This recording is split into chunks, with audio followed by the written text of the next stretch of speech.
ఆ తిరుమలేశుని గురించి ఎంత చెప్పుకున్నా తక్కువే. ఎన్నిసార్లు చూసినా తనివి తీరదు.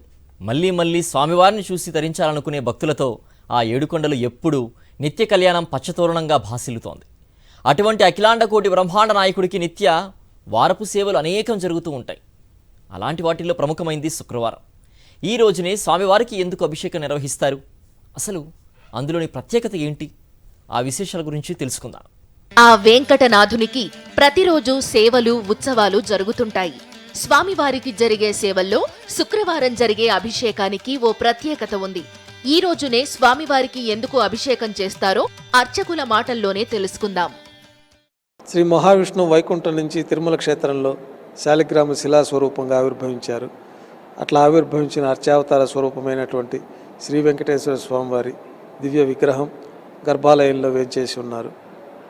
ఆ వేంచేసిన శ్రీ వెంకటేశ్వర స్వామివారి మూల విరాట్కి అమ్మవారి కళ్యాణం కోసం తిరుమల క్షేత్రంలో ఆవిర్భవించారు కాబట్టి ప్రతి శుక్రవారం నాడు విశేషంగా మూలమూర్తికి అభిషేకాన్ని నిర్వహిస్తూ ఉంటాం. మిగతా రోజుల్లో మూలమూర్తికి ప్రతినిధిగా పాద కవచాలకు భోగ శ్రీనివాసమూర్తికి అభిషేకాన్ని నిర్వహించడం, మూలమూర్తికి మంత్రస్నానంతో అభిషేకాన్ని జరపడం చేస్తూ ఉంటారు ఆగమ శాస్త్రోక్తంగా. స్వయంభూగా వెలిసిన స్వామివారి అర్చవతార రూపం 9.5 అడుగులు ఉంటుంది. 17 కోట్ల సంవత్సరాలకు ముందు శాలిగ్రామ స్వరూపంగా వెలిసిన ధ్రువబేరం ఇప్పటికీ చెక్కు చెదరకుండా ఉండడానికి కారణం ఆగమ శాస్త్ర ప్రకారం సేవలు జరుగుతుండడమే. అలా శుక్రవారం నాడు జరిగే అభిషేకం సేవలో కూడా మూల విరాట్కి పునుగు తైలాన్ని మర్దన చేస్తారు. ఆ తరువాత కౌపీయం అనే తెల్లటి వస్త్రాన్ని అలంకరిస్తారు. మొదట శుద్ధోదకంతోనూ ఆ తరువాత గోక్షీరంతో స్వామివారికి అభిషేకం చేస్తారు.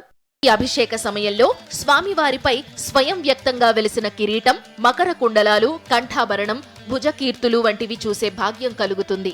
విశాలమైన నేత్రాలతో సమ్మోహనంగా కనిపిస్తారు. ఈ సహజ శీల స్వరూపాన్ని అభిషేక సమయంలో మాత్రమే చూడగలం.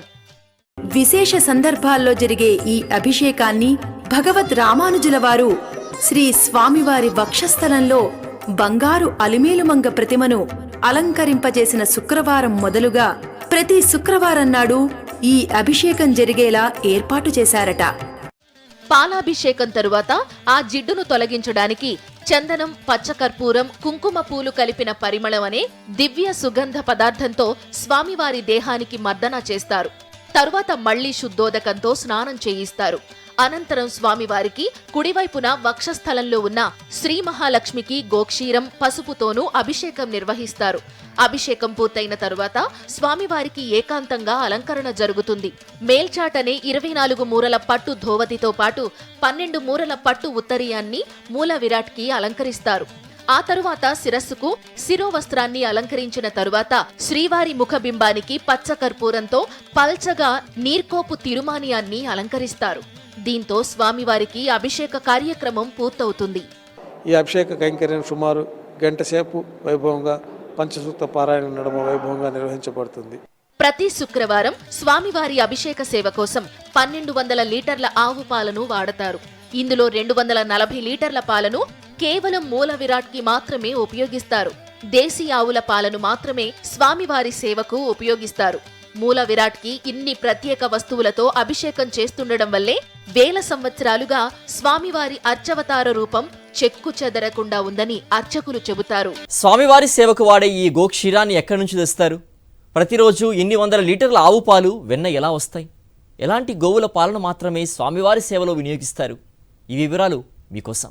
స్వామివారి సేవకి కేవలం దేశీయ ఆవు పాలనే వినియోగించాలి. ఒకప్పుడు వివిధ ప్రాంతాల నుంచి తెప్పించేవాళ్లు. కానీ ఇప్పుడు టీటీడీ ఆధ్వర్యంలో గోశాల నడుస్తోంది. పలమనేరులో ప్రత్యేకంగా స్వామివారి సేవ కోసం వేల సంఖ్యలో గోవులను టీటీడీ పోషిస్తోంది. 3000కు పైగా దేశీయ గోవులు ఇక్కడ ఉన్నాయి. ఈ గోశాల ప్రత్యేకత ఏంటంటే ఇందులో 14 రకాల దేశీయ జాతి ఆవులున్నాయి. ఇందులో అరుదైన ఒంగోలు, పుంగనూరు, కపిల గోవులున్నాయి. వీటితో పాటు వివిధ రాష్ట్రాలకు చెందిన దేశీయ జాతి గోవులు కూడా ఉన్నాయి.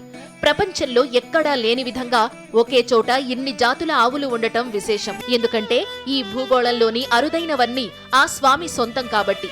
టీటీడీ ఈ దేశీయ గోవులను అభివృద్ధి చేస్తోంది. ప్రస్తుతం 200 గోవులు పాలిస్తున్నాయి. ఈ పాలు, వెన్నను తిరుమల వెంకన్న ఆలయంతో పాటు ఇతర అనుబంధ ఆలయాల్లో ప్రతినిత్యం ఉపయోగిస్తారు.